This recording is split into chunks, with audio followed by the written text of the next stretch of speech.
Hello aspirants, कैसे हो सब।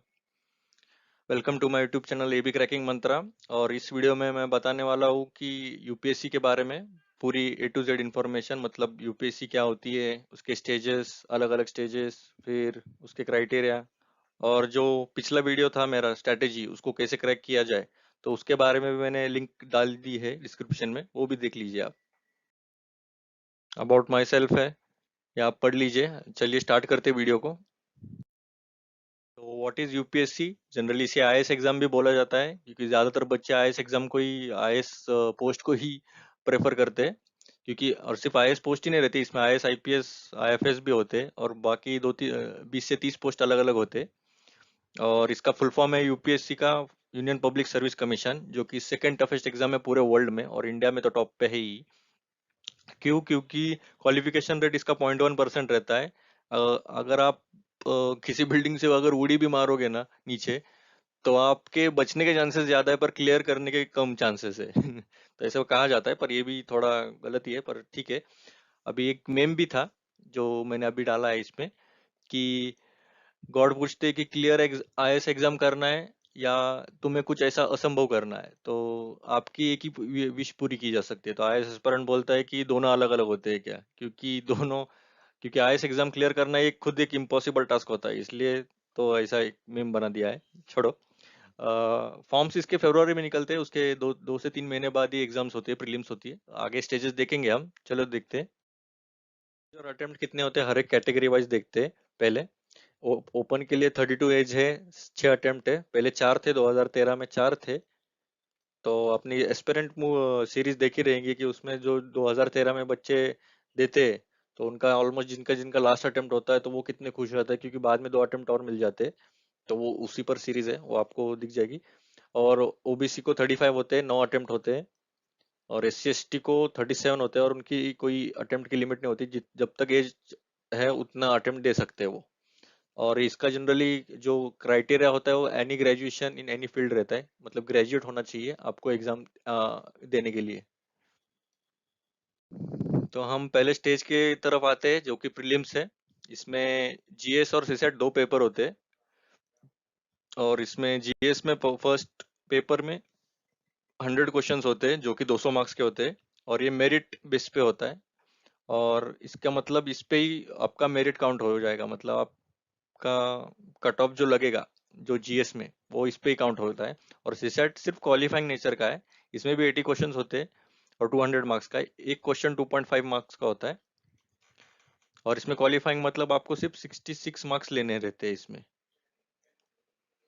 मतलब अगर आप इसमें क्वालिफाई हो गए, अगर आपको 67 मार्क्स मिल गए, तो आपका ये जीएस 1 पेपर चेक होता है, जनरली दोनों दोनों चेक होते हैं, पर मेरिट इस पे ही लग जाएगा, जीएस पे। और एक मेम था, जब एक यंग एस्पिरेंट जब यूपीएससी प्रीलिम्स देखता है पहली बार, तो इसका यही रिएक्शन होता है, ये सब क्या है। क्योंकि थोड़ा सा अलग ही इसका नेचर रहता है, तो क्योंकि ग्रेजुएशन में हम अलग पढ़ते हैं, और ये इसमें अलग इसकी डिमांड होती है। तो आपके लिए एक एग्जांपल देता हूँ। 2020 का यूपीएससी का प्रीलिम्स का पेपर है। तो इसमें पॉलिटी का एक क्वेश्चन था कि constitutional government by definition is a, मतलब एक कॉन्स्टिट्यूशनल गवर्नमेंट का डेफिनेशन क्या हो सकता है। तो गवर्नमेंट बाय लेजिस्लेचर होता है, या पॉपुलर गवर्नमेंट होता है, मल्टी पार्टी गवर्नमेंट होता है, या लिमिटेड गवर्नमेंट होता है। जनरली यूपीएससी देखो, आपकी कंसेप्चुअल क्लैरिटी पे ही फोकस रखती है। जैसे कि ये सब ऑप्शंस ऑलमोस्ट कहीं ना कहीं सही है, पर इसमें से भी सही कौन सा चुनना, ये सबसे डिफिकल्ट टास्क होता है उस टाइम, प्रेशर में भी और वो टेम्परामेंट में, क्योंकि वो अलग ही माहौल होता है। तो आप मुझे कमेंट करके बताइए इसका आंसर क्या है। और जनरली ये पॉलिटी का क्वेश्चन है, तो पॉलिटी का क्वेश्चन अगर गलत होता है, तो ये बाहुबली का कोट आ जाएगा। क्या है मृत्यु? यूपीएससी प्रीलिम में पॉलिटी का क्वेश्चन गलत करना है मृत्यु, क्योंकि पॉलिटी के क्वेश्चन जनरली आप गलत नहीं करना चाहिए, क्योंकि कंपटीशन इतना टफ होता है कि आप आपने एक भी क्वेश्चन गलत किया, तो आपका मेरिट से का नाम हट जाएगा। क्योंकि मेरा एक दोस्त है, उसका नाम नहीं लेना चाहूंगा, पर उसका 0.33 मार्क्स से प्रीलिम्स ऑलमोस्ट मिस हो गया था। तो उसको पता है वो एक एक एक क्वेश्चन की कीमत। अगर आपने एक क्वेश्चन स्किप भी किया रहता ना, तो अब भी आप पास हो जाते थे। पर ये यही एग्जाम का नेचर है। प्रीलिम्स के बाद आता है सेकंड स्टेज, जो कि होता है मेंस। मेंस मतलब सिर्फ राइटिंग रहता है। इसमें इतना लिखना रहता है, कि आपका हाथ टूट के नीचे गिर जाएगा, क्योंकि आपको 3 घंटे में ऑलमोस्ट 50 पेजेस तक लिखना पड़ते हैं। और इसमें हर दिन में 2 पेपर रहते हैं ऐसे, तो 3 3 घंटे के 2 पेपर, मतलब ऑलमोस्ट 100 पेजेस लिखने पड़ते हैं। और आपका मतलब आपका दिमाग भी एग्जॉस्ट होता है, और हाथ को तो बोलिए मत। और इसमें पेपर वाइज देखते हैं हम अभी। पेपर ए होता है कंपलसरी इंडियन लैंग्वेज, जो कि लैंग्वेज का रहता है, जैसे कि मराठी हो गया, हिंदी हो गया। तो आप कोई कोई भी ले सकते हैं, और ये क्वालिफाइंग नेचर के होते हैं दोनों भी। इसमें 3 3 आवर्स का ड्यूरेशन रहता है, और 300 मार्क्स के रहते हैं, और इसमें सिर्फ 25% ही लेने पड़ते हैं आपको। इसमें 25% और इसमें 30% ऐसा कुछ तो है। तो इंग्लिश में भी वैसा ही क्वालिफाइंग है, अगर ये क्वालिफाई हो गए तब आपके नीचे के पेपर चेक होते हैं, वरना आप वैसे भी मेरिट के बाहर हो गए अगर आप ये क्वालिफाई नहीं करते हो तो। और जनरली बच्चे 10% बच्चे तो इसमें ही फेल हो जाते हैं। उसके बाद आता है ऐसे का पेपर, जो कि मेरिट बेस पे होता है। इसमें मतलब आपका पूरा मेरिट काउंट हो जाएगा फाइनल मेरिट में। ये भी 3 आवर्स का रहता है। ऐसे में जनरली 2 एसेज रहते हैं। मतलब आपको पहले सेक्शन ए में 4 ऐसे रहते हैं, उसमें से आपको एक ऐसे चुनना रहता है। सेक्शन ए में ऐसे 4 टॉपिक दिए होते हैं, उसमें से एक चुनना रहता है।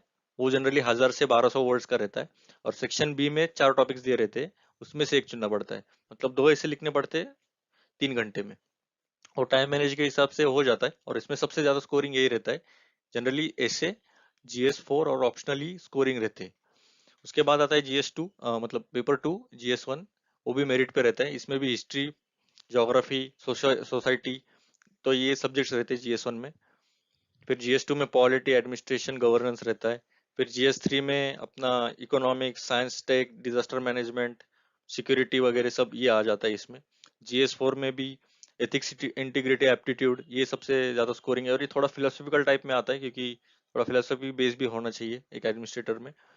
उसके बाद आता है ऑप्शनल। ऑप्शनल में भी बहुत सारे ऑप्शनल रहते हैं, जैसे सोशियोलॉजी हो गया, पॉलिटिकल साइंस हो गया, पब्लिक एडमिनिस्ट्रेशन हो गया। फिर अपना मेरा जो था जो कि एंथ्रोपोलॉजी हो गया। तो कौन सा भी ऑप्शनल ले सकते हैं। और ये सब जो मेरिट वाले हैं, तो ये सब 250 मार्क्स के होते हैं, और टोटल इसका पूरा 1750 हो जाता है। और इसके बाद आता है इंटरव्यू। बोला है पर्सनैलिटी टेस्ट बोला है, क्योंकि इसमें एक्चुअली पर्सनैलिटी टेस्ट होती है।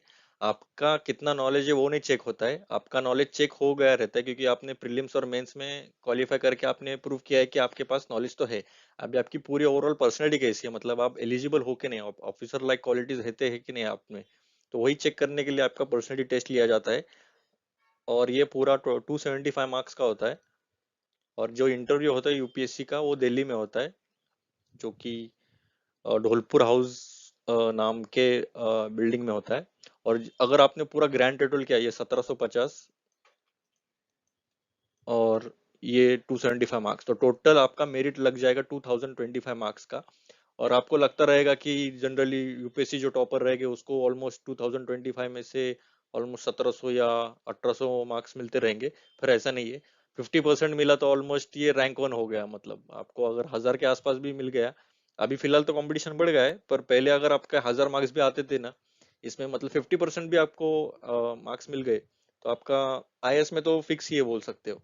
पर अभी इतना कंपटीशन बढ़ गया कि 1000 पे भी ऑलमोस्ट अभी मेरिट भी बढ़ रहा है। अभी 1100 तक पहुंच रहे बच्चे।